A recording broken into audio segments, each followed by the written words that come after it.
What is going on, everybody? PHXGaming here. Thank you for stopping by. And today we're going to go over this Ravenous Explosive 10 million damage that I've been working on for the past weekend. And I wanted to take the Ravenous and do something special with it. I didn't just want to slap it onto a high crit chance, high crit damage type of build and then just be, there you go, that's all you have to do. Because within the talent of the Ravenous, there is an explosive proc that you do get when you're switching from your offensive to defensive primers, but it doesn't necessarily say this within the talent itself. So firstly, my primary is the Ravenous, 50% rifle damage, 40% critical hit damage, and then 10% damage to target out of cover. And the talent Jerry and Frecky, which fire from the right shoulder, hits add offensive primers and defensive primers when fired from the left shoulder. Hits from one shoulder will detonate all of the opposite shoulder's primers when present. When detonated, each offensive primer deals 100% weapon damage, while each defensive primer grants plus 4% bonus armor and 10% amplified damage to armor plates for 5 seconds. Primary effectiveness is doubled at 10 stacks. So when you are constantly adding the stacks and doubling your damage output with the Ravenous, you're going to get an explosive damage when you're transitioning from offensive to defensive. And that's where this build really takes a shine at, because you can hit over 10 million explosive damage just with this alone and with this build.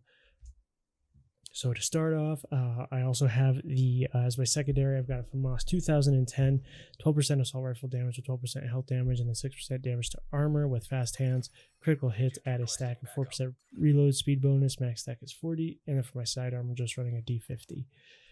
So for the gear itself, I'm running a China Light Industries core, a mask, 50% explosive damage, plus 1 skill tier, 8.6% headshot damage. Now, if you get a mask that has crit chance on it, definitely roll off your other attribute to crit damage. That way you can maximize as much DPS as possible. And then for your mod, I just have 12% skill haste. This is going to change though when TU11 does drop, because mods will no longer be red, blue, and yellow. They're all just going to be generic. That way you can slide in your mods into the gear that you are running without having to deal with the color differentiation. Next, I'm running 2-piece Providence Defense. Headshot damage is 15%, critical hit chance is 10%, and then I got 12.3% weapon damage, 5% critical hit chance, 11.1% critical hit damage, and then 5% critical hit chance with the Intimidate talent, while you have bonus armor amplifies total weapon damage by 35% to enemies within 10 meters, and this is a hit or miss talent. So if you don't even have this proc, you're still going to be using your explosive talents for between 8 and 9 million. So even though if you do have the Intimidate talent on and you are within 10 meters and you have the other talents active, you will hit over 10 million damage regardless. You could also run a Overlord armament to get 10% rifle damage along with Spotter to get 50% to pulsed enemies, but that is taking another initiative to make sure that your enemies are pulsed and that you are being able to proc all of your talents all at the same time to maximize efficiency for DPS output. I don't recommend using glass cannon. One, you do have minus 10% along aside from the Intimidate, which gives you 35, and then you're also taking an amplified 50% damage, so you're not going to be proccing vigilance as much if you are using glass cannon. So I would not recommend using glass cannon at all for this type of build. Next, we're running the holster by Grupo Sombra, 50% critical hit damage along with added 50% explosive damage, 40.9% weapon damage, 12% critical hit damage, and then 6% critical hit chance. For the backpack, I'm running the gift, which is Providence. You don't have to run the gift. The only difference between the Vigilance talent is a 1 second difference. It still does the same amount of damage, but that 1 second does make a difference. But again, you could run a Overlord armament backpack or even a Walker and Harris backpack and put Vigilance on it. Or you could run the Matador and keep your bonus armor steady with Perfect Adrenaline Rush. But again, you are going to be sacrificing some DPS. But if you are looking for more survivability rather than DPS, I would recommend you use Adrenaline Rush for the 23% bonus armor for 5 stacks. With this, we have 10.6% weapon damage, 12% critical hit damage, 4.1% critical hit chance, and 5% critical hit chance. And then on here we have Perfect Vigilance, increases total weapon damage by 25%, taking damage disables his buff for 3 seconds. Next, we've got the Desk Attack Gloves by Grupo Sombra, 14.9% weapon damage again, 6% chance, and then 12% damage.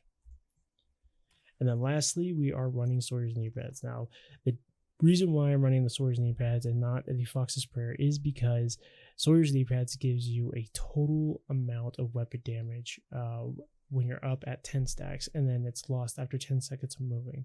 And then plus you also have the added benefit of not being staggered by explosions. So if you have your Grenadier from the Black Tusk throwing grenades at you, you're not going to be exploded by it, or drones, or anything for that matter. You're going to be staying put in place while you're still doing enough DPS.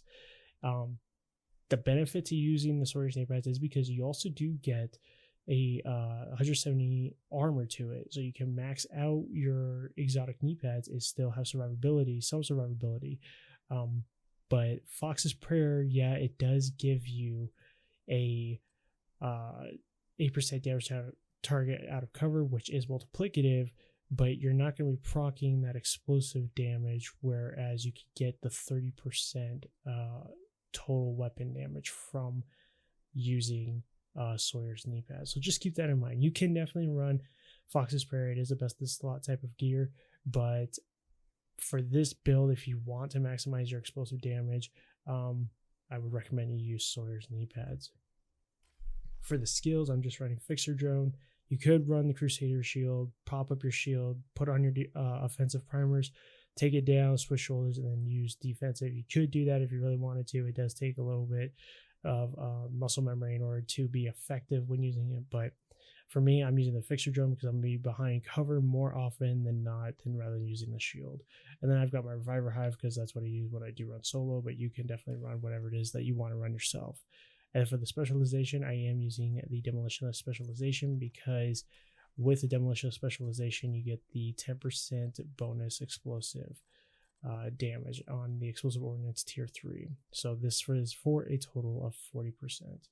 With the stats on this, still maxing out crit chance at 60%. I'm still doing a high hit crit damage, 126%, and then doing headshot damage, 103.6%. So yeah, I mean, other than that, guys, that is the build in a nutshell. I'll show you exactly like just how much you can do on this. That's absolutely insane.